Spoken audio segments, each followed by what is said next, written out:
Bueno, ¿qué tal? Buenas tardes. Vamos a empezar igual que ayer. Doy la primera comentario para que pueda cerrar el compañero Miguel. Bienvenido. Bueno, esta segunda parte de mi comentario se titula Revolución Social y Organización para la Autogestión Generalizada. Comienzo con un epígrafe de un anarquista italiano que fue asesinado en 1937 en el contexto del mayo, de la traición a la Revolución Española en mayo del 37. Hay un mundo que abatir y un mundo que reconstruir. La hora es de guerra, la hora es de preparación revolucionaria. El denominador común para pensar la revolución y la autogestión integral es la guerra. Una guerra que no es impersonal, sino que es ejercida a través de relaciones de dominación y explotación que despliegan el Estado y el capitalismo. La miseria de vida que ha impuesto el sistema genera siempre, a lo largo de la historia, formas de resistencia. Sin embargo, estas no siempre van acompañadas de una crítica de la vida cotidiana. En la mayoría de las ocasiones, cuando tratamos de plantearnos la resistencia, nos enfocamos en resolver ciertas problemáticas concretas, o nos contentamos con algunas concesiones de parte de los gobernantes y los patrones. La historia de las colectividades que han pretendido desplegar una actividad revolucionaria, ser revolucionarias, es una historia marcada por el dolor, las derrotas, las traiciones y las frustraciones. Por tanto, el olvido se vuelve un recurso también para los sujetos en rebelión con el orden existente. Uno de los olvidos más recurrentes entre los propios militantes lo reproducimos cuando caemos en una idealización del pasado o del presente, cuando se configura un proceso de mistificación, reificación de ciertas experiencias, momentos y sujetos, actos que se han vuelto en buena medida parte de nuestra cotidianidad, aunque solapado bajo el argumento de rechazar lo que nombramos como la historia oficial, la historia de bronce o muchas otras formas de nombrar esas descripciones que son difundidas desde ciertos espacios de élite como el Estado, las universidades, etc., pero que tanto de un lado como del otro se sacraliza, se niegan las contradicciones y se privilegian narraciones monolíticas que encumbran héroes, montan estatuas y versiones institucionalizadas. Quienes nos pretendemos posicionar desde un horizonte de lucha contra la dominación, y particularmente desde el anarquismo, desconocemos las historias de rebeldía y resistencia.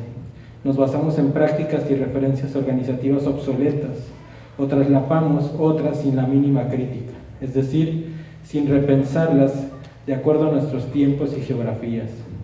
Además, nos planteamos un hacer situado en la inmediatez y el voluntarismo. Caemos en la reproducción de un caminar fragmentario y reificado. En otras palabras, el instante de peligro actual nos ha hecho entrar en crisis, nos ha revelado nuestras limitaciones y errores. Por tanto, tenemos que aspirar a un esfuerzo de crítica radical.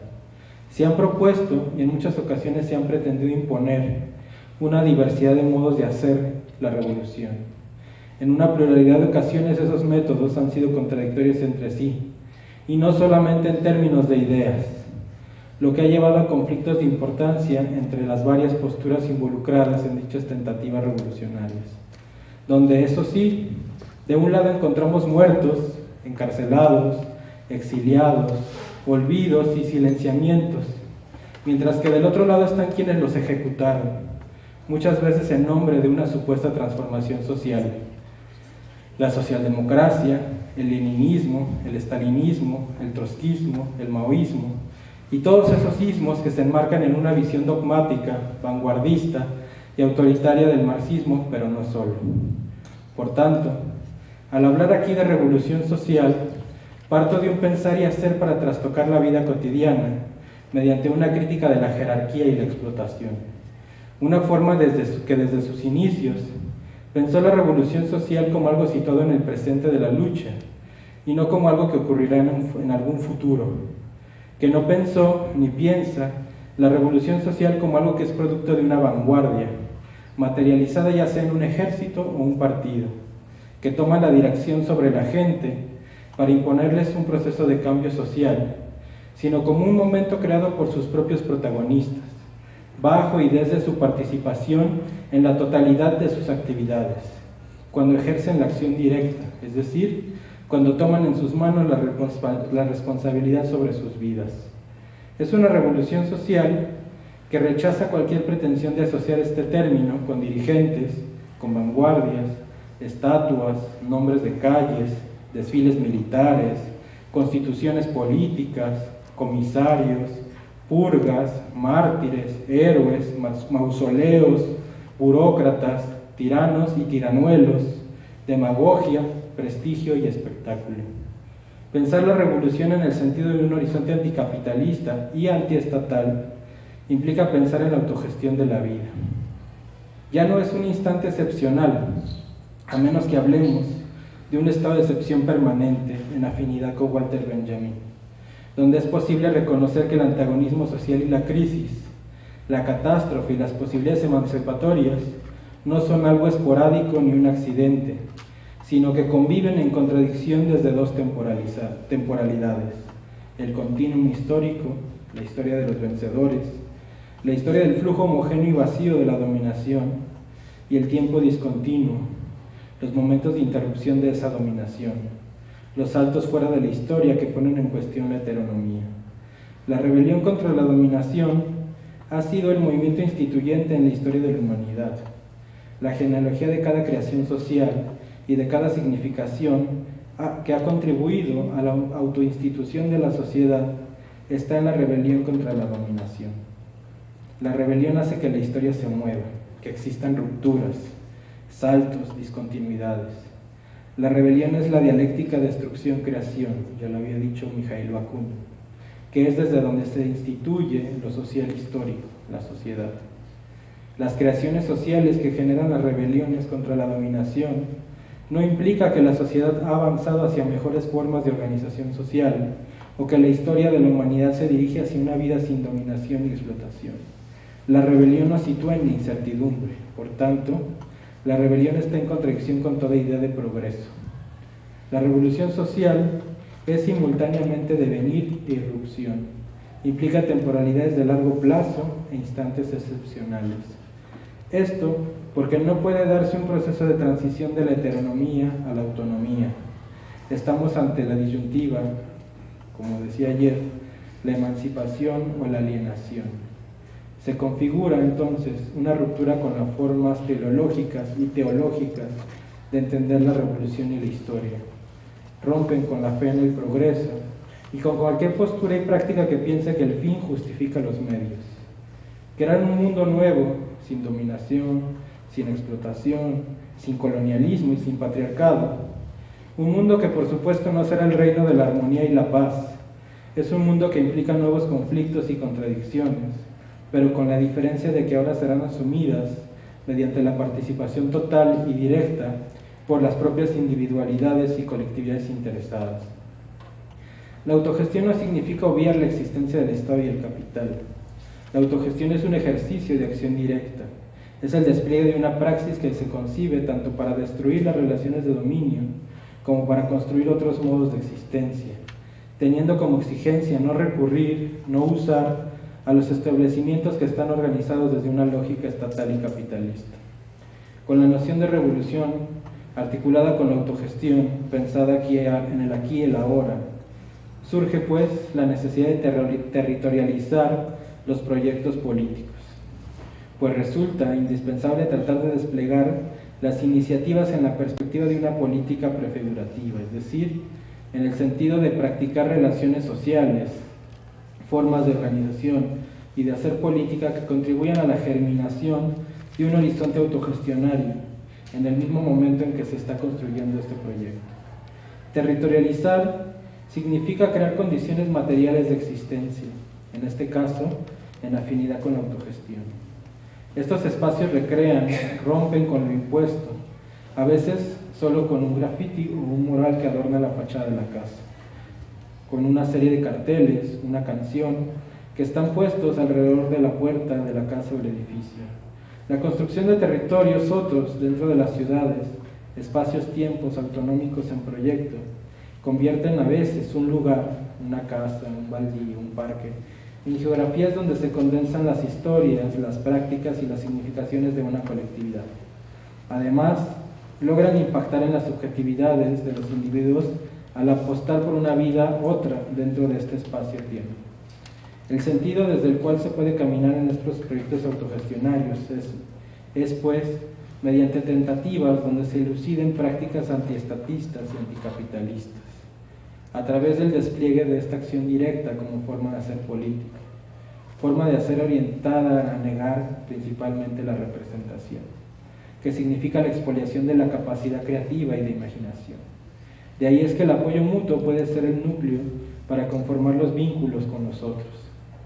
Vínculos que, a diferencia de los modos clásicos de organización política y sindical, tienen que estar instituidos por la resistencia pensada como un esfuerzo por sobrevivir desde otra lógica, ya ahora en autogestión, sin esperar a un mañana, y encarnados en un territorio, ya no dentro del espacio de la producción de mercancías, sino en las geografías donde habita la gente, donde hace su día a día, y están presentes prácticas en tensión con el capital, familiares, vecinales, de intercambio no mercantil a través de compartir, de trabajo en colectivo.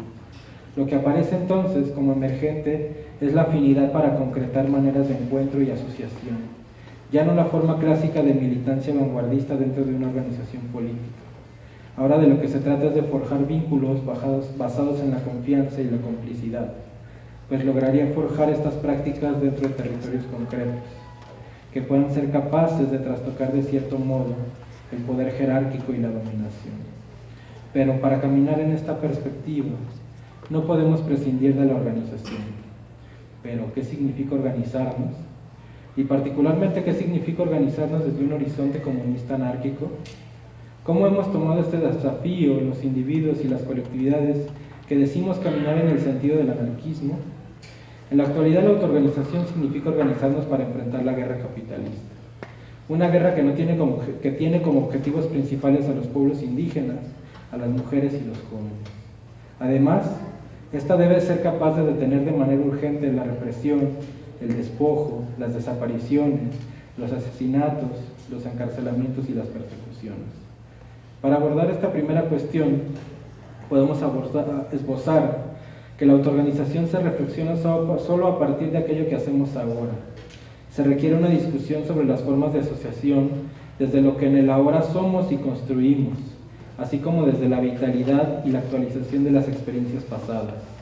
No se trata de discutir sobre la organización futura, de cómo debería ser, sino cómo desde hoy ya resistimos, nos rebelamos, o cómo también desde el hoy de conformismo y pasividad y apariencia podemos lograr crear una ruptura en nuestra existencia, en lo individual y colectivo. La vinculación y el apoyo mutuo nunca llegarán si fijamos la mirada en el futuro. En ocasiones estamos esperando las condiciones propicias para encontrarnos, en lugar de hacer el encuentro ya. Es evidente, actualmente, la presencia de una nueva fe en el progreso, forjada en buena parte del movimiento que se reivindica anticapitalista. Hemos caído en una nueva visión providencial de la lucha. Está siendo recurrida ante el error de creer que los procesos de organización en común, entre pueblos, barrios y colectivos, se deben presentar de manera natural, donde natural es el pretexto para no hacer nada, donde nada significa seguir igual, solos. Bajo un supuesto miedo a que en las tentativas de encuentro y vinculación se forjen jefes o vanguardias, bajo la mascarada ahora de coordinadores, facilitadores o nodos, que se asumen con la pretensión de dictar la línea correcta, preferimos quedarnos como estamos. Pero el peligro está justamente en todo lo contrario. Los jefes o aspirantes a tiranuelos existen porque no nos autoorganizamos, y Malatesta nos lo recuerda. Cuanto menos organizados estamos, tanto más nos encontramos a disposición de algún individuo. Si no nos atrevemos a construir organización ahora, no la vamos a construir nunca. No se va a dar naturalmente. No llegará porque tenemos fe de que así ocurrirá. Pero tampoco vamos a caminar en este sentido si no empleamos los medios necesarios para crear el espíritu de organización. Decía la sección italiana de la Internacional Situacionista que la autogestión de la lucha es la premisa indispensable para la autogestión de la nueva sociedad.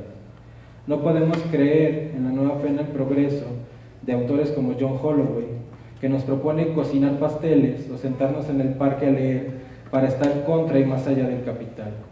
Nuestras energías deben estar aquí y ahora, orientadas a crear lo necesario para encontrarnos y organizarnos, para disponernos a ver de qué modo podemos solidarizarnos unos con otros de modo efectivo, poniendo el cuerpo, para que se sienta y nos sintamos acompañados, para que nos potenciemos unos a otros en la lucha de cada quien y en la de todos.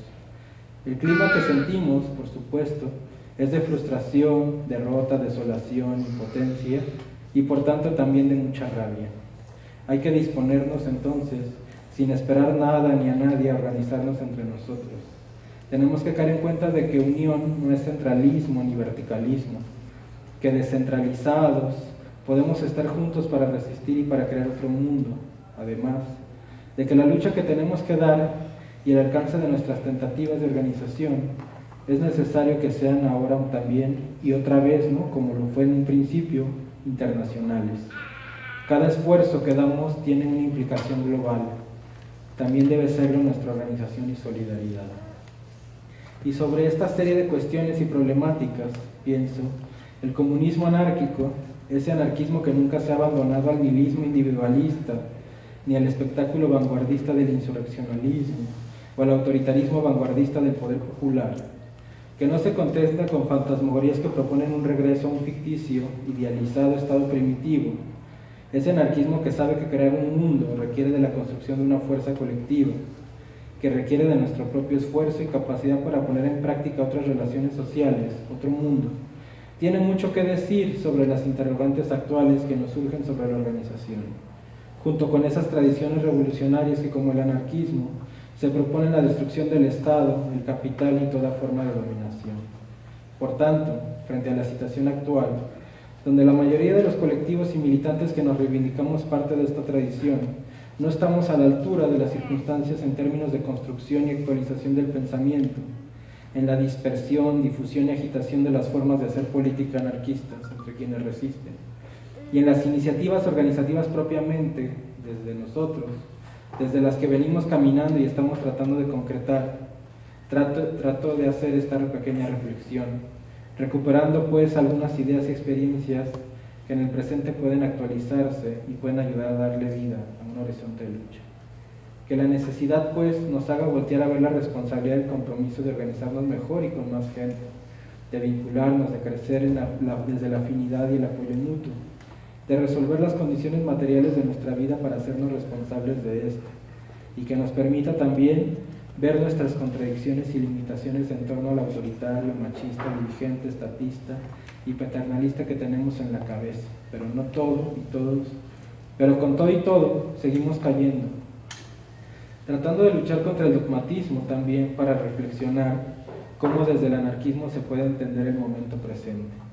Lo que nos toca, para ser congruentes, pienso, con lo que está pasando, es comenzar a construir organización, pero no basta decirlo, porque esto siempre se queda en el aire. Pienso que esto tiene que ponerse en marcha desde lo que ya estamos haciendo y somos, y tal vez puede ir tomando forma de proyectos que logren desplegar iniciativas de agitación, de formación política, y que se vincule de modo federativo. Nuestro punto de partida bajo este horizonte ético y político es la necesidad de una revolución integral que impida dejar en pie las jerarquías existentes, al mismo tiempo que se niega a crear nuevas jerarquías. Este punto de partida se esbozó en los primeros pasos del anarquismo como movimiento y debe seguir significando el sentido de nuestra ética y nuestra praxis. Va de la mano con otro referente ético y práctico del propio anarquismo, la conciencia de que nuestra fuerza solo puede provenir de nosotros mismos. Únicamente nosotros podemos dirigir nuestra propia acción. Por tanto, nuestras tentativas de combate únicamente pueden ser sostenidas y dependen de nuestros esfuerzos. Esto nos permite entender la revolución social como la puesta en marcha de momentos revolucionarios. No existe la revolución como lugar futuro ni como instante apocalíptico. Gustav Landauer sabía esto. Por eso señala que somos revolucionarios durante el tiempo que hacemos la revolución. Para él, la revolución es camino y nada quiere ser sino preparación para el camino. La práctica política que se forja desde un espacio-tiempo de organización y lucha desde el anarquismo implica la congruencia pues entre medios y fines, la fusión de los medios y los fines en una misma praxis. La organización es vivir en antagonismo con la sociedad existente, es asumir la crítica radical. Decía alguien, desde otra tradición como la situacionista, ¿no?, que se adquiere y se verifica mediante la participación igualitaria en el conjunto de una práctica común. Bajo estas premisas, ¿qué elementos nos pueden ayudar a esbozar una tentativa organizativa en el horizonte del comunismo anárquico, situada en condiciones actuales de guerra y dominación, pero también al tener como referencia las experiencias presentes en torno a cómo luchar y existir? Sabemos que no hay respuestas unilaterales, ni podemos reducir el análisis a pensar la cuestión como si de un problema de teoría organizacional se tratara. El despliegue de la praxis que se pretende revolucionaria no debe verse como separada de la vida, sino como su prolongación, forjada desde una crítica radical que justamente está orientada a negar todas las separaciones. Únicamente podemos partir de cada aquí y ahora.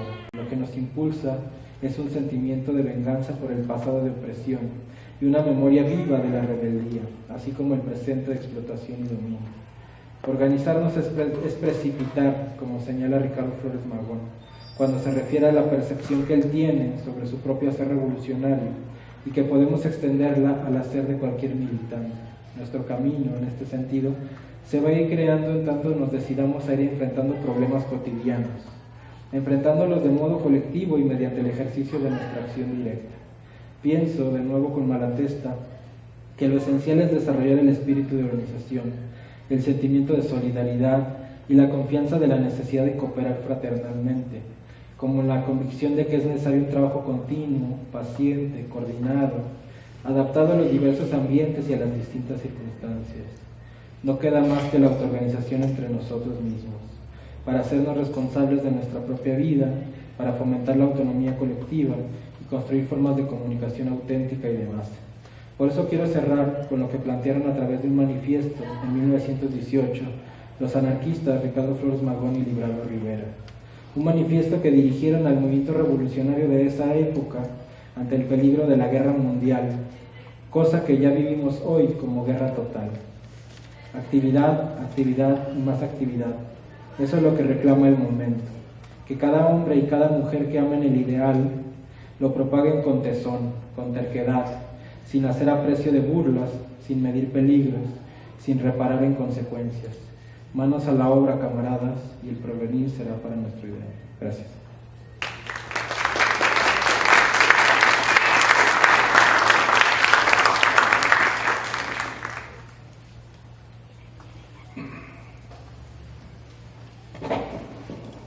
Bien, en mi charla ayer hubo una intervención que ya mencionó algunas experiencias que se dan al margen del sistema y cómo valorarlas.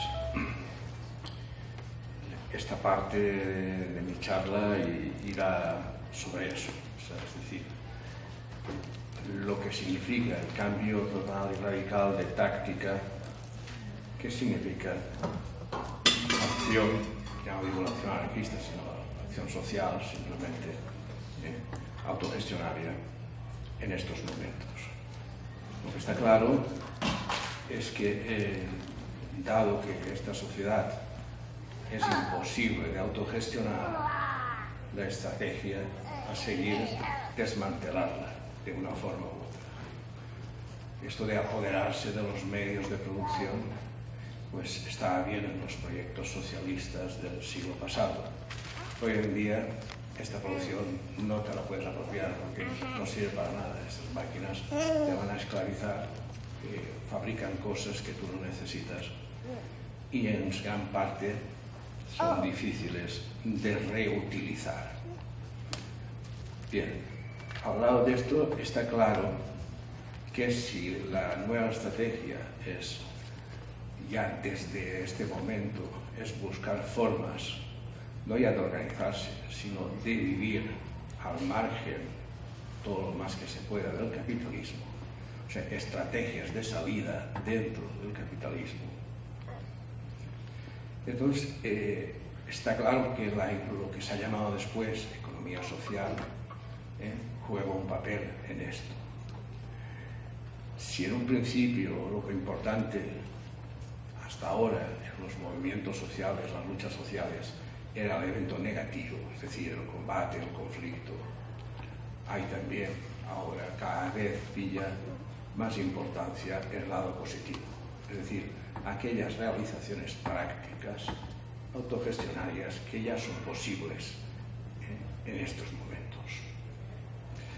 Esto siempre tiene una contradicción, la autogestión del autocapitalismo provoca contradicciones, y estas contradicciones son aprovechadas por los enemigos de autogestión, evidentemente, para llevarla a su molino y neutralizar ese movimiento.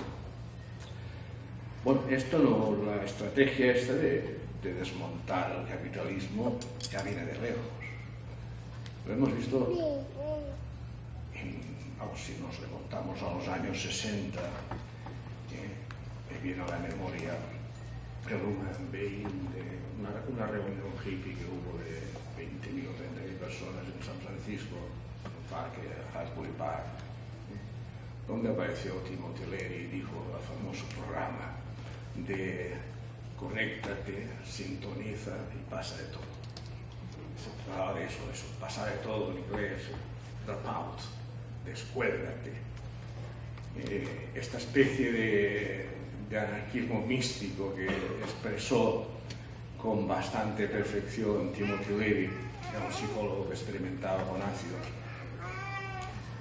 demostraba que ya había un intento, formulaba una actitud que fue seguida muy rápidamente, es el drop-out, es descolgarse del sistema, es decir, vivir al margen de él, originó pues una multitud de comunas.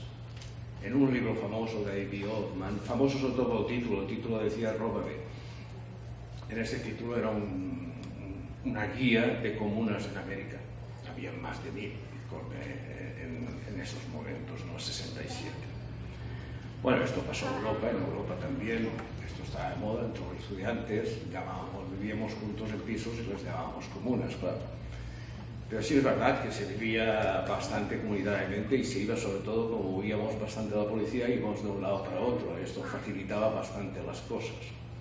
Pero esta idea de descolgarse del sistema ya es una idea que se está planteando todavía en términos anarcomísticos, pero reales. Es decir, en forma, como diría yo, algo más poética que teórica, pero que era llevada a la práctica. Hubo mucha gente que vivió en esto, en comunidades, incluso las guerrillas que hubo después en América, como los Weatherman, las utilizaban para sobrevivir. Sirvieron bastante de logística a esa guerrilla, una guerrilla que fue bastante numerosa y duró bastantes años. O sea, se autodisolvió prácticamente, una de las guerrillas más eficaces que ha habido. Y se llamaban Los Hombres del Tiempo, por una canción de Bob Dylan. Bien, nos volvemos ahora en un sistema en el que ya el capitalismo no es un capitalismo de la abundancia, donde era fácil descolgarse, porque siempre te podías alimentar de lo que sobraba, de las basuras mismas, de lo que tiraba la gente, de los que sobraban en los supermercados. Un grupo de anarquistas que venían del campo del teatro, además, del teatro callejero, se llamaban los Diggers. Diggers quiere decir, es un nombre de la Revolución Inglesa, quiere decir cavadores. Eran los que ocupaban tierras en la Revolución del 17 en Inglaterra, una fracción extremista de los niveladores. Ellos adoptaron el nombre de Diggers, y estos vivían de recoger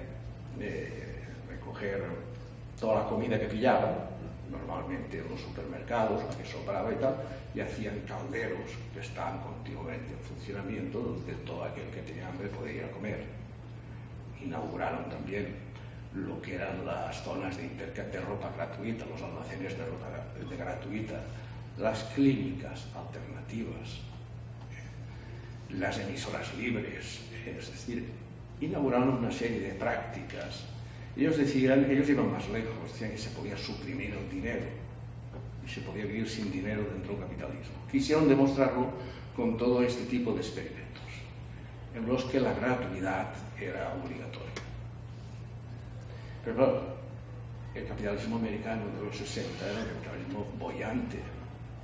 Y entonces tú podías efectivamente vivir con muy poco dinero, simplemente yendo recogiendo la ropa que la gente tiraba porque ya estaba cansado de usarla, o yendo por los mercados y recogiendo aquella verdura, aquella tal que ya no se podía poner a la venta.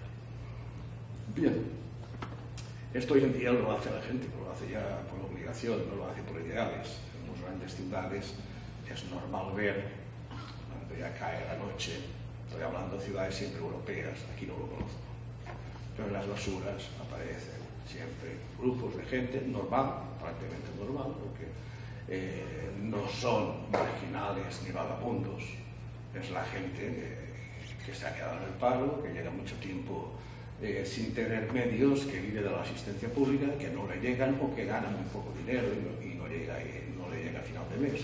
Y entonces estos se dedican a hurgar entre las basuras. Bueno, esto es ahora. El fenómeno de ahora es el capitalismo. Está claro que ya no es el capitalismo de la sociedad, no es la sociedad del bienestar, como la de la época de los días y de los hippies. Ahora es simplemente es un capitalismo donde una parte cada vez mayor de la población sobra. Ha habido unos adelantos tecnológicos que han ido expulsando de las fábricas a los obreros y sustituyéndolas por máquinas. Este paro estructural ya ha dejado fuera de juego a miles de personas, millones. Y esto será así, esto no va a volver. Entonces se plantea un problema importante para el capitalismo, que es la exclusión. La gran contradicción ya no sería entre los explotadores y los explotados, sino entre los que están dentro del mercado de trabajo y los que están fuera, los que no pueden entrar en el mercado de trabajo, los que ni siquiera pueden ser dóciles consumidores y votantes. Estas poblaciones cada vez son más importantes. En Europa, que además hay inmigrantes, hay refugiados, pues evidentemente todo forma un todo. Y alimenta una ideología neofascista que ha salido ahora. Alimenta el miedo. Esta gente es gente que está marginada. Bueno, para eso el capitalismo lo ha inventado todo. Porque si fue capaz de rentabilizar todo, la miseria, ha sido capaz de rentabilizar la destrucción de un territorio, pues puede rentabilizar la exclusión, puede volver la exclusión negocio. Y esa función es lo que se llama, en América lo que llaman el tercer sector, que no es ni público ni privado. En Europa, que son más ideológicos, les gusta doblar más, le llaman economía solidaria o economía social. Bien, una parte del discurso autogestionario está recogido por esta economía social, pero no hay que confundirse. Desde una óptica transformadora, radical, no se puede concebir los experimentos autogestionarios. Puedo hablar muchos de cooperativas, de talleres, de editoriales, de bibliotecas sociales, de clínicas alternativas, de comedores, de tiendas de ropa gratuita, etcétera, etcétera. No se puede hablar de todo eso sin asociarlo a los conflictos, a las luchas. En el momento que eso se convierte de un medio sobre todo logístico de lucha, se convierte en un fin, entonces ya pierde el sentido. Citaría el caso más flagrante, que es el caso griego. En Grecia hubo una crisis severa, mucho más severa que en el resto de Europa, que se quedó siempre una crisis a medias, sobre todo en el sur de Europa. En el norte no pasó nada, pero en el sur de Europa se creó una crisis a medias, que entonces, pues como todo se quedó a medias, o sea, se amenazó, la gente pilló bastante miedo, y entonces es una crisis en la que, lejos de aparecer movimientos sociales, más bien se ocultaron, aparecieron movimientos prudentemente sociales. Sin embargo, en Grecia, que la crisis fue mucho más fuerte, allí se redujeron las pensiones al 50%, se despidieron a miles de funcionarios, una economía muy funcionalizada, hubo un 30% de golpe de la población funcionarial. Todo pasó de una manera en que apareció la penuria, la miseria, de la noche a la mañana. Mucho peor que en el corralito argentino. La gente los afectados por eso, tuvieron que responder directamente. En Grecia es un país con el campo completamente abandonado. Ellos vivían de estafar, sobre todo de pedir dinero a la Unión Europea y financiar. Los partidos se financiaban así, financiaban toda su clientela, hasta el punto que prácticamente las 3/4 partes de la población griega estaban financiados con fondos europeos, para los que se presentaban proyectos que no existían. Bien, esto duró lo que duró. Cuando se descubrió, pues vino la crisis, se retiraron los fondos, apareció la deuda tan grande y todo esto, se exigió que la pagaran, todavía están en ello y difícilmente la pagan toda, pero lo cierto es que en la base, un país que tiene 9 millones de habitantes, de los cuales 8 viven en 2 ciudades, o sea, ese no era un país, era Salónica y Atenas, no era otra cosa, los demás, es que no había más. Nosotros éramos pueblitos de miles de habitantes y turistas, los que van a las islas. Y entonces allí el terreno estaba abandonado. Mucha gente volvió al campo, se cultivaron, por lo menos por allí se podía comer. Con los excedentes de comida se montaban comedores en las ciudades, había una comunidad. Y entonces este tipo de experimentos autogestionarios que llegaban también a crear escuelas paralelas, a crear talleres de teatro, de arte, de impresión, de lo que sea. Se creó una sociedad paralela. Esta sociedad paralela, en ella participaban muchos emigrantes, porque entre otras cosas, como se desarrollaron partidos fascistas como Alba Dorada, les atacaban.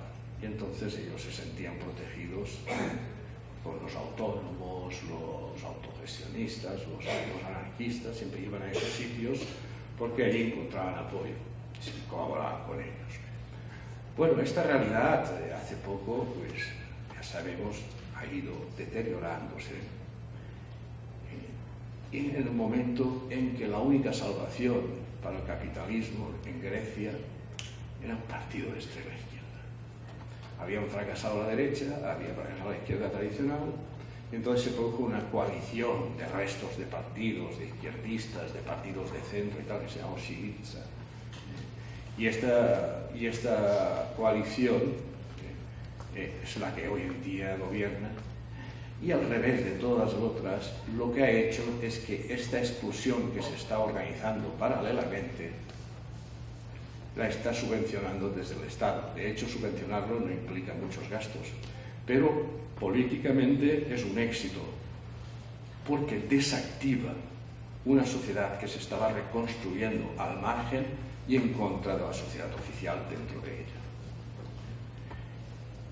Hay un documental que se llama No vivamos como esclavos, seguramente está colgado en la red, por todo está colgado en la red, donde hace un retrato bastante acertado. Tendré que claro, porque es un cineasta bueno, Yanis Yoluntas, y consiguió hacer un buen retrato de esta sociedad, que se había formado espontáneamente debido a que la crisis había golpeado de tal manera a la población, sobre todo a la población trabajadora, a los jubilados, a los que ya estaban en el paro, que prácticamente les obligaba a sobrevivir de una manera u otra. Si no se podía, no había una guerra presente para dedicarse a ello, pues sobre todo lo que hicieron fue experimentos autogestionarios. Y fue precisamente un partido entre comillas, muy a la izquierda, la que se encargó de integrar estas experiencias en un circuito estatal, evidentemente al pagar sueldos a gente que lo hacía por generosidad, por altruismo, por solidaridad, pues entonces convirtió a los militantes y activistas en funcionarios. Este es el peligro, esas son las trampas de la economía social. ¿Okay? La economía social luego ya han aparecido, claro, evidentemente ya se ha construido un discurso sobre la economía social. que complementa bastante en los nuevos discursos ciudadanistas sobre el Estado. Es decir, bueno, todo se salvará si nosotros controlamos el Estado, porque lo orientaremos en dirección social. Entonces, hay un discurso que ya cualquier, muy triunfalista, donde cualquier experimento de estos es valorado, es hipervalorado y es presentado como prácticamente el heredero de las colectividades revolucionarias españolas o el heredero del fourierismo francés o de las cooperativas de Robert Owen en Inglaterra en el siglo XIX, el movimiento cooperativo obrero antiguo. Es decir, se crea padres que no lo son padres putativos. Sus verdaderos orígenes son las prácticas normalmente altruistas de filántropos, de curas, no las iglesias procuran hacer este tipo de cosas, o simplemente de funcionarios, incluso de funcionarios franquistas, hacer terapia ocupacional, distraer el ocio de los jubilados, etcétera, etcétera. Estas prácticas han existido siempre. Ahora simplemente son necesarias. Hay una parte de la población que será incapaz de integrarse dentro del sistema a través de la economía, y la única manera que tiene de integrarse es a través de estos mecanismos. Entonces, estos mecanismos han pasado de ser el hecho voluntarista de unos cuantos anarquistas o semejantes que quieren organizarse autónomamente y vivir una vida lo mayor posible al margen del capitalismo, en una serie de prácticas más o menos temporales, muy de clase media, en la que simplemente se repuebla algunas zonas rurales, y se repueblan, pero para crear enclaves de supervivencia, no para crear puntos de resistencia.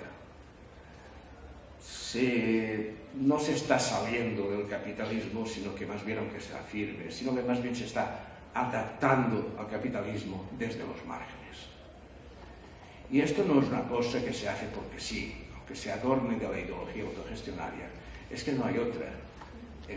Hoy en día el Estado no es suficiente, no se puede permitir un aparato de asistencia social como el tenía en la época de los Estados nacionales, antes de la globalización.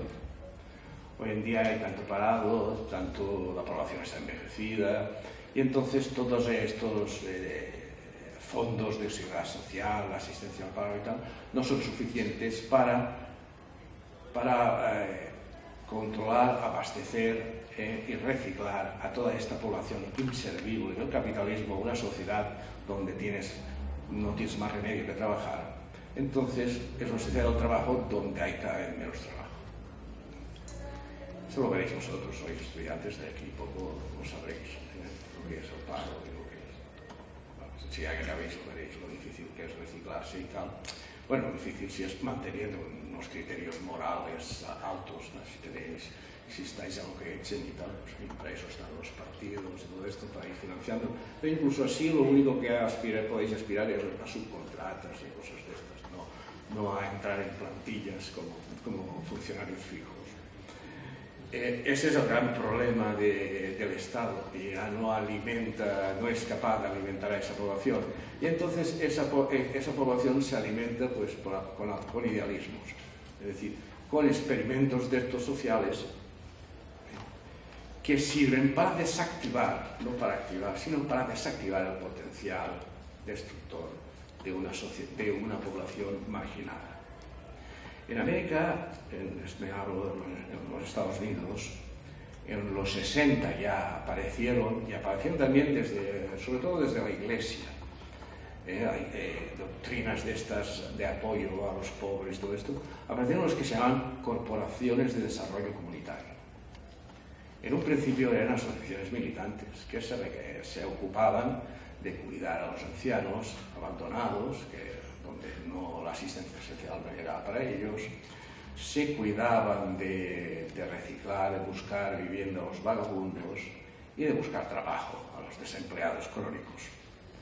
Bueno, esto no lo podían hacer así porque sí, y ellos a través de ellos gestionaban fondos, era mucho más fácil y más barato para las administraciones dar dinero a estas corporaciones que llevar este tipo de trabajos ellos mismos a través de funcionarios pagados por ellos.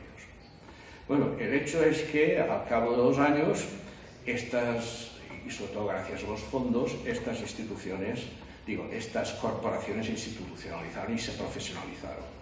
Es más, se funcionaban como empresas, crearon supermercados, huertos urbanos, talleres de todo tipo, cooperativas de viviendas, y funcionan como empresa, crean muchos puestos de trabajo y sobre todo producen beneficios. Esto es el ejemplo más palmario. Esto se hace sobre todo en Detroit, ciudades como Detroit o Chicago, donde tienen guetos, y cuando digo guetos son guetos de 200, 300.000 personas abandonadas a sí mismas, que tienen bastante terreno para actuar. Bueno, estas corporaciones, esto es la economía, digamos, del tercer sector, que llaman ellos, la economía social, y esta vive precisamente de los fondos que pueda recoger y mantener a esa masa inservible que el sistema de producción expulsa de sus circuitos, los tiene dentro. En un sentido diríamos que ese tipo de organizaciones hacen el papel que antaño hicieron los sindicatos. Los sindicatos regulaban el mercado de trabajo, el precio de la fuerza de trabajo. Estas corporaciones y sus imitadores en Europa, muchos de ellos tienen nombres, cooperativas integrales, sociedades autogestionadas, cosas de estas simplemente lo que están haciendo es regulando el mercado de la exclusión. Gracias a eso, los excluidos pues podrán llegar a ser en un momento determinado buenos ciudadanos, mejores votantes y excelentes consumidores. Bien,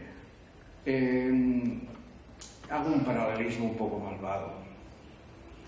Primo Levi, que es un italiano que vivió judío y que vivió bastante tiempo, pareció bastante tiempo los intercampos de concentración nazis.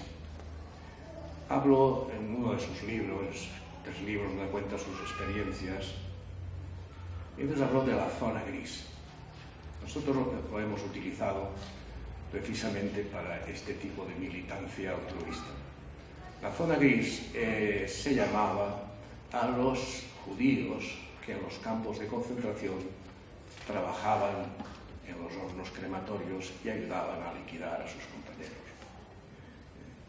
Gracias a ese trabajo podían salvarse ellos, sus familias y algún amigo, todo lo más, y no era seguro que les salvaban del todo. Pero en fin, puestos en una situación tan extrema, era la única forma que escogieron algunos de sobrevivir. Esto se llamaba zona gris, le llamó Primo Levi la zona gris. Bueno, pues esta zona gris en el capitalismo existe, en el capitalismo actual existe.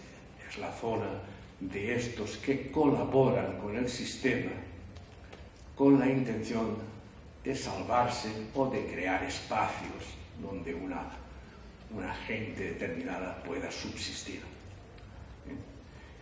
Eso, claro, la zona gris tiene un precio, ¿no? Es decir, siempre hay que aceptar las reglas del juego que impone el capitalismo actual, que es el que ha generado la exclusión. Bueno, ya voy un poco rápido porque no me quiero repetir demasiado. Lo cierto es que sobre esto se ha edificado una ideología. Bueno, varias ideologías. Estas ideologías, teorías del crecimiento, la economía solidaria, o ahora la teoría de los nuevos comunes, son teorías que sirven para alimentar un poco el imaginario de esta acción intermedia desde la zona gris. Es decir, son ideologías evidentemente reformistas, que pagan un cierto reformismo, que sobre todo separan este tipo de prácticas económicas de la política. Ellos piensan que precisamente estas prácticas económicas funcionan gracias a que determinados partidos puedan estar insertados en las estructuras políticas y desde allí puedan financiarlas. Entonces, estas prácticas no cuestionan en absoluto el Estado ni cuestionan este tipo de instituciones verticales separadas. Es decir, no son prácticas convivenciales, como diría Illich, es decir, no son herramientas que sirvan a todos en cualquier momento, son herramientas difíciles y que son la propiedad de una determinada élite que es la que gestiona y ocupa esos puestos políticos. Son fórmulas, en general, no son fórmulas autogestionarias, son fórmulas de estabilización de la crisis.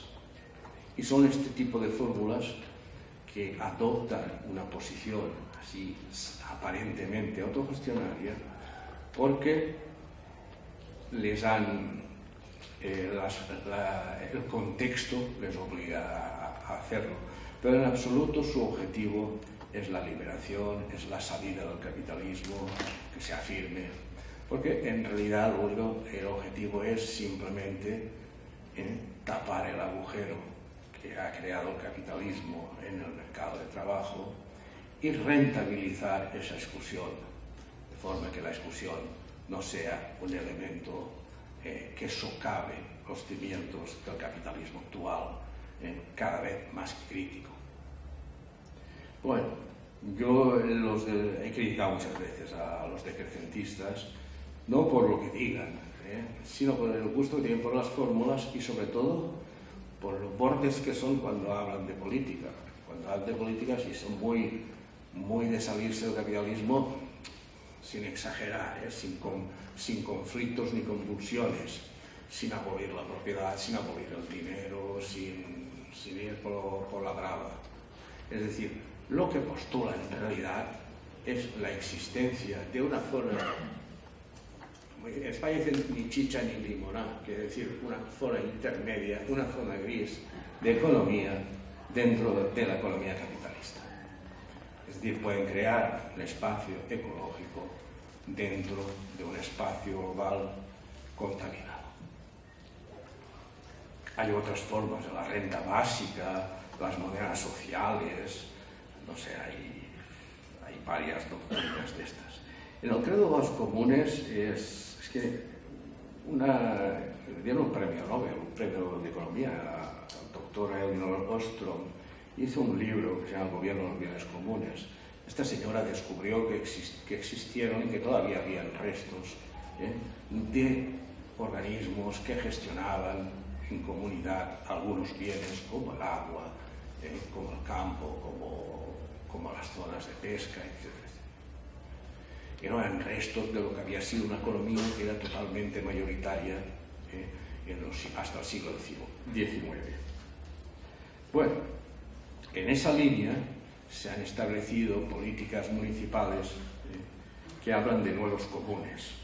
Claro, los nuevos comunes son a base de cooperativas, mercados sociales que utilizan monedas alternativas, software libre, los que llaman food hubs, esto es una cosa que yo no llego a entender, cooperativas de producción de energía, que son experiencias que no están mal, pero en fin, que te las venden como si fueran las panaceas, que es lo que no son.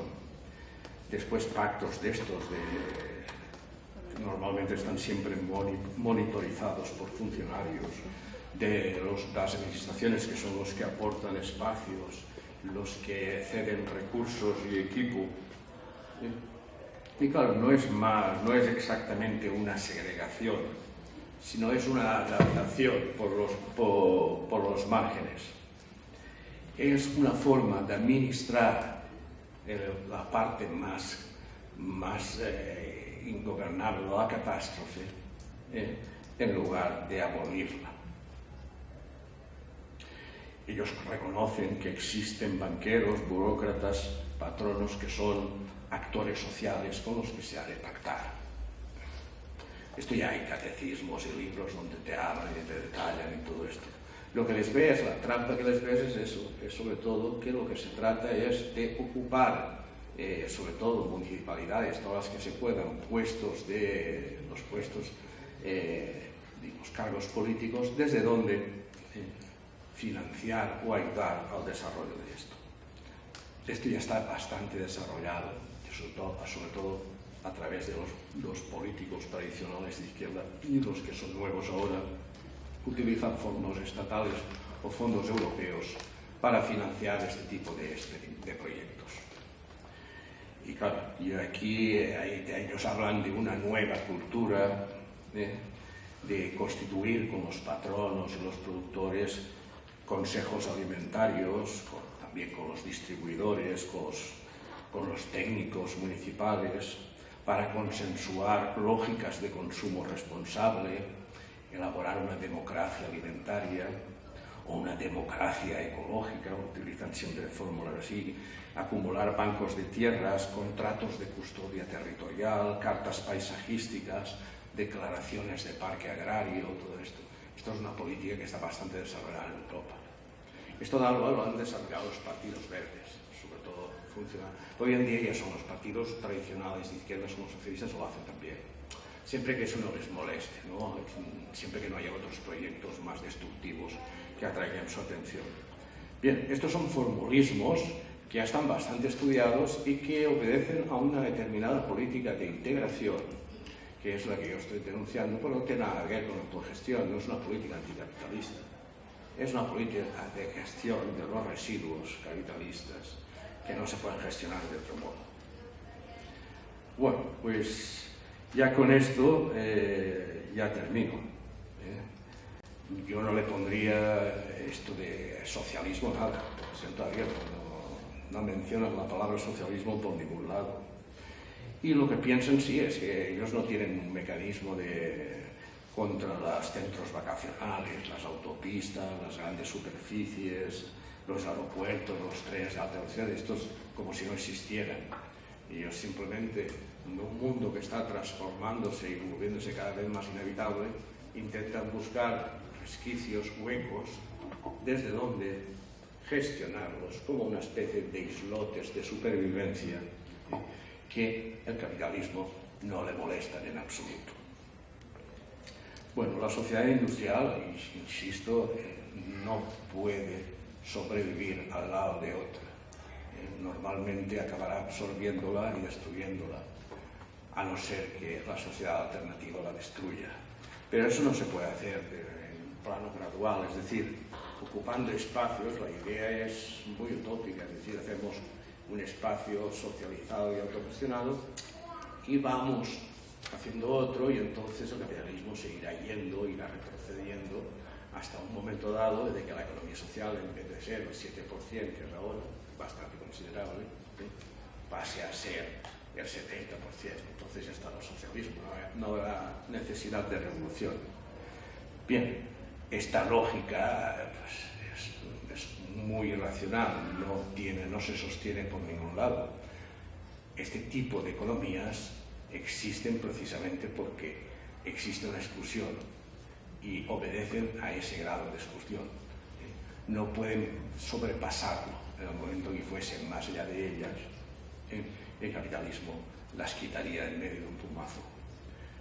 De todas formas, la importancia que tienen, porque a veces se mezclan mucho las experiencias, las verdaderas experiencias autogestionarias son importantes, son una escuela de socialismo para el futuro y que son importantes. Lo que no tienen que alimentar desde la zona gris de la colaboración con los verdugos, no tienen que alimentar unas ideologías, unos proyectos que en realidad no son en absoluto subversivos. La autogestión actual es necesaria, un experimento de autogestionarios, pero como parte de una lucha contra el capitalismo, por la desmantelamiento de la industria, la desindustrialización y la desestatización de la sociedad. Es imposible que exista una sociedad no capitalista mientras se conserve el Estado. Pues bueno, punto final. Salud.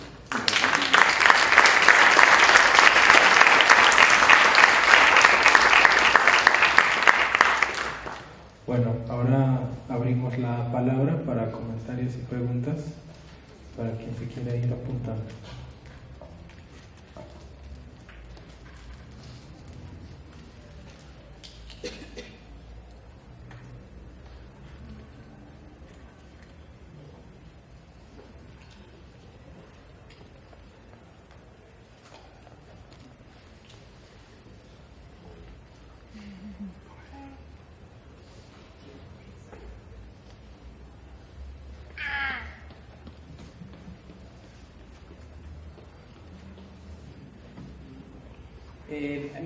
Quiero hacer una pregunta un tanto personal, de mi persona, que ayer me surgía esta duda, y es que, bueno, en este pensamiento revolucionario y anarquista me doy cuenta de tantas cosas que yo sigo haciendo y reproduciendo, sobre las cuales he construido mi identidad, ¿no? Y que me constituyen actualmente, como venir a la universidad, trabajar en determinado empleo, hacer tal o cual cosa.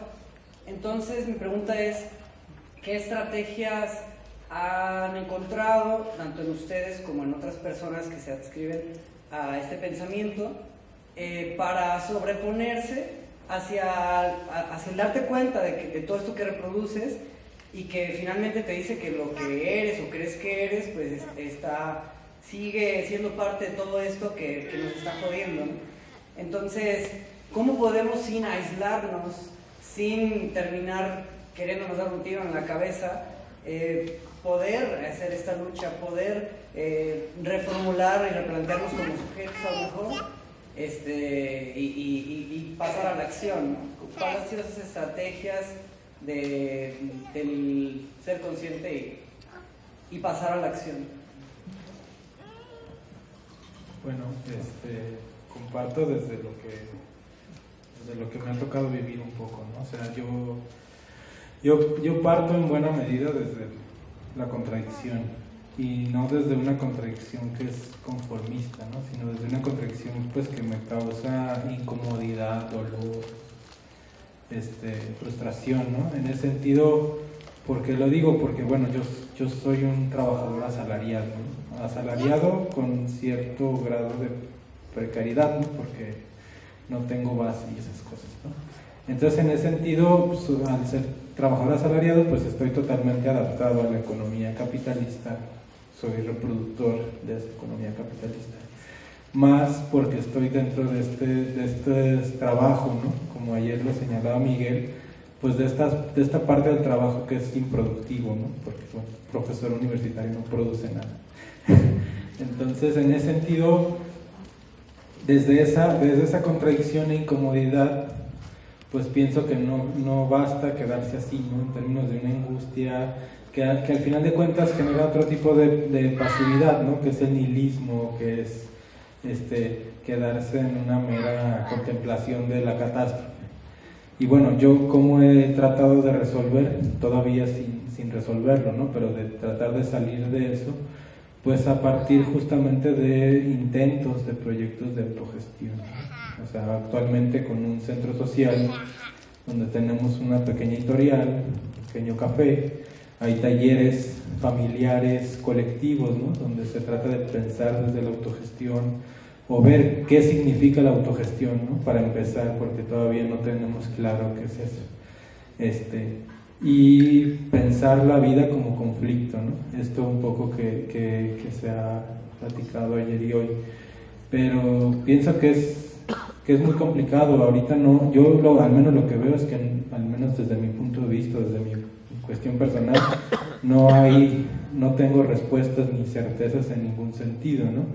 Pero el no tenerlas no nos tiene que dejarnos sin hacer nada, ¿no?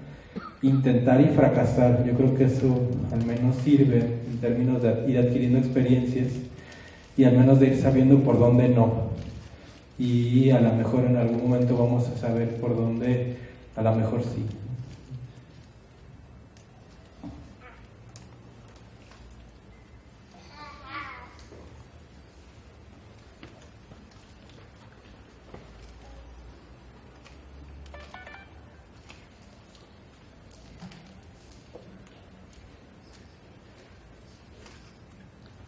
Bueno, buenas tardes.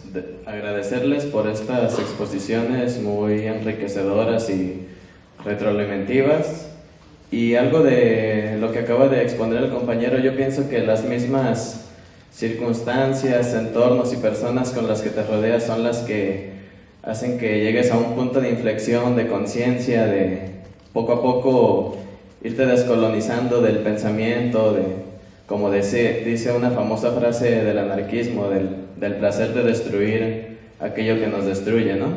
Y yo pienso que poco a poco el capitalismo ya se está poco a poco debilitando a la vez que se refuerza contradictoriamente, o sea, ofrecen resistencia a no dejar de oprimir. Y es tal el caso como las crisis tan graves que ha habido en Grecia, en Italia y en España, donde ya poco a poco ya no, incluso aquí mismo, como muchas veces de nuestra rutina nos quejamos de que el tráfico y eso. Ayer decía Miguel sobre los que vivimos en ciudades somos monstruos y en parte puede ser cierto porque a veces vemos unas formas de destrucción tan más normales que esto poco a poco hace que nos incivilicemos hacia otras formas de vida. Muchas gracias. Bien, en los años 60, por ejemplo, teníamos una consolación que era el rock, era un poco nuestra cultura y todavía no estaba comercializado, ni el show business lo había destruido. Es importantísimo eso. Esto nos curó de los males militantes. Pero en fin, ahora no tenéis eso siquiera. Sí, es que está más... lo que has señalado, el capitalismo se divide y se refuerza, es verdad, porque el capitalismo lo que hace es rentabilizar su debilidad, es decir, convertir su debilidad en mercancía y negociar con ella. Es lo que ha hecho, lo que está haciendo con las catástrofes ambientales. Además, esto está sentenciado desde las cumbres de Río y todo esto, que ya se sentaba que el capitalismo sería sostenible, se miró eso de un desarrollo sostenible, pues no sería. Es decir, que había que unificar la ecología con la economía. Esto viene del 92, de todas las cumbres de la Tierra que se han celebrado han ido en la misma dirección. En la dirección de que en un momento determinado que las catástrofes eran tan visibles, calentamiento global, todo esto que estamos viendo, pues lo que había que hacer era sacar tajada de ello, ¿no? Y es lo que está, el capitalismo ha llegado a ese nivel. Sin el rock, eso no lo ha podido, lo mató en el momento en que se apropió de él, lo mató.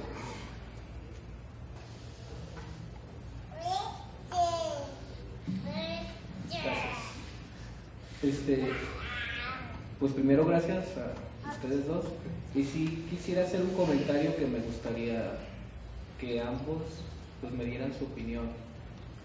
Es reflexionar en torno en que veamos primero cuál es el asunto. ¿El problema es el capitalismo o el problema es la forma como se mueve o se utiliza el capitalismo? Porque también están proponiendo el comunismo, la autogestión, pero vuelve a ser la misma pregunta. ¿Esa forma teórica de pensar es la solución o es una forma de aplicarlo? Porque también mencionó Marcelo que otros modos de existencia, además del capitalismo, sí, pero ¿cuáles?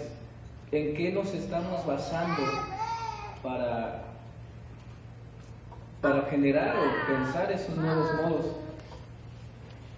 Y pongo de ejemplo también en el comentario donde dice que hay que detener los desaparecidos, la explotación, asesinatos, pero ¿cómo lo estamos pensando? Y el ejemplo es el de Ayotzinapa y Tlaxcala, que muchos se van más a de que si se descubra quién, que se descubra cómo. Sí, pero eso a final de cuentas viene siendo superficial, porque lo que importa es qué fue lo que lo ocasionó. No me estoy refiriendo a si los sentimientos o que si tenían razón o no, sino qué tipo de pensamiento es el que lleva al Estado reaccionar de una forma, a la sociedad reaccionar de otra. Por ejemplo, lo de la zona gris que comentaba usted. Sí, la sociedad de ese tipo de organizaciones de tercer sector, la economía social, como posibles soluciones, y entonces estas personas son las que de cierto modo están buscando la forma de hacer un cambio sin saber cómo.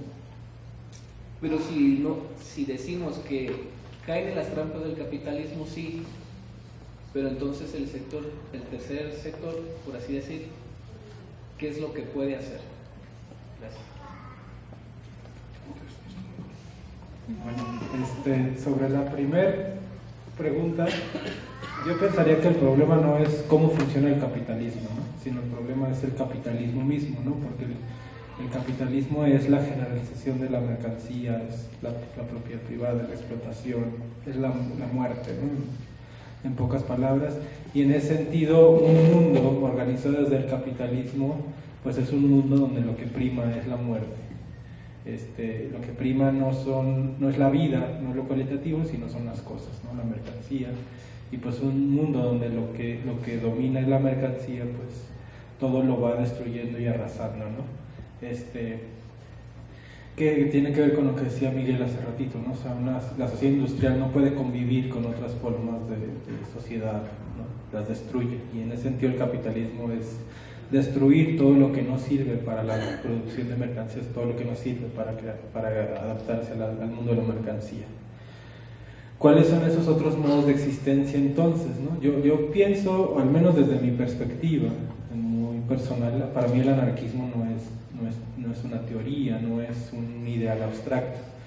El anarquismo es una forma como te planteas vivir en el ahora, y en ese sentido pues no, el anarquismo en esa perspectiva puede configurar otras formas de existencia, pero es complicado, sobre todo si lo pensamos de la actualidad. Yo más bien pensaría esta idea de otros modos de existencia recordando dos momentos pasados del anarquismo en México. Cuando llegaron un griego socialista, seguidor de Proudhon, en 1860 aquí a México, ¿no? Plotino Rodacanati. Él llegó con la idea de hacer un experimento social en el estilo de Fourier, ¿no? Crear una colonia socialista y a través de ahí difundir los ideales del socialismo.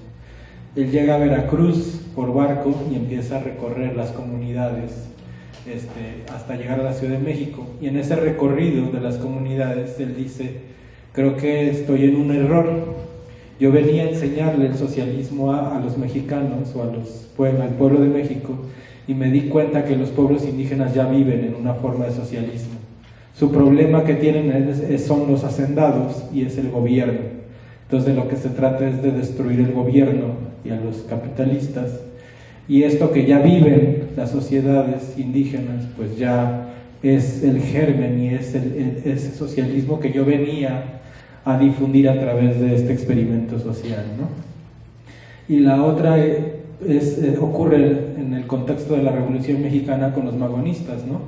Ricardo Flores Magón tiene un texto que publica en Regeneración que se llama México es apto para el comunismo, y para plantear cómo es que México es apto para el comunismo se inspira y se basa también en las formas de vida y en las formas comunitarias de los pueblos indígenas y de los campesinos, que en ese momento están luchando por tierra y libertad, ¿no? O sea que están defendiendo sus formas comunitarias de vida, que le están arrebatando la tierra a los hacendados, a los caciques, y que teniendo las tierras en sus manos están generando formas de vida distintas, de autoorganización, formas de trabajo colectivo de esa tierra. Y yo pienso que eso que Ricardo Flores Magón y Rodacanati vieron en los pueblos indígenas y en los campesinos, pienso que nos tienen que seguir sirviendo para pensar otras existencias, porque no tenemos otras, no podemos aferrarnos a un ideal futuro de cómo sería el comunismo, cómo sería la anarquía. Tenemos que plantear de lo que ya existe hoy, ¿no? Y yo eso cómo lo plantearía. Y en ese sentido, esta tercera pregunta, ¿no? De cómo detener la guerra. del Estado no podemos esperar nada, ¿no? Kropotkin una vez dijo, el Estado es la guerra. Y entonces lo que hace el Estado, ¿no? Cuando desaparece a 43 normalistas, lo que hace el Estado, ¿no? Al validar el despojo violento a través de sicarios de toda la costa de Jalisco, lo que hace el Estado a través de el asesinato de un niño cuando llega a querer desalojar un bloqueo de la comunidad de Ostula, eso es el Estado. No es que el Estado está actuando mal, no es que es un Estado fallido, no es que algo está mal en la administración del Estado. Los Estados se encargan de hacer eso. Cuando pueden evitarlo, porque no hay crisis, porque hay estabilidad, lo evitan como una forma de dar una imagen, ¿no? De legitimidad, de derecho, de no sé qué, de democracia. Pero cuando hay situaciones como las que vimos en México, al Estado no le importa mostrar su verdadera cara, ¿no? Porque al final de cuentas la verdadera cara se ve con Ayotzinapa, se ve con la masacre de San Fernando, se ve con ese tipo de acciones, ¿no? Y en ese sentido, por eso una sociedad distinta solamente puede surgir de una perspectiva antiestatal, ¿no? De la destrucción del Estado, porque mientras se mantenga en pie el Estado, todo lo demás puede resurgir, ¿no? En términos de dominación y explotación. La forma como sociedad estamos reaccionando a todo eso, pienso que ahí también hay un límite, ¿no? Y ahí viene lo que yo decía ayer. Tenemos que empezar a hacernos una autocrítica de las formas en las que estamos actuando, en las formas como estamos reaccionando, porque pues es claro que no están funcionando para detener la guerra. Y tenemos que pensar, imaginar, reflexionar otras formas, ¿no? Tenemos que recurrir, ¿no? Aunque parece que va a ser más lento, pero tenemos que recurrir a la autoformación. Tenemos que tener claridad de cómo está funcionando este mundo, pues para destruirlo, ¿no? Entonces, en ese sentido, pues es lo que yo pensaría sobre esto.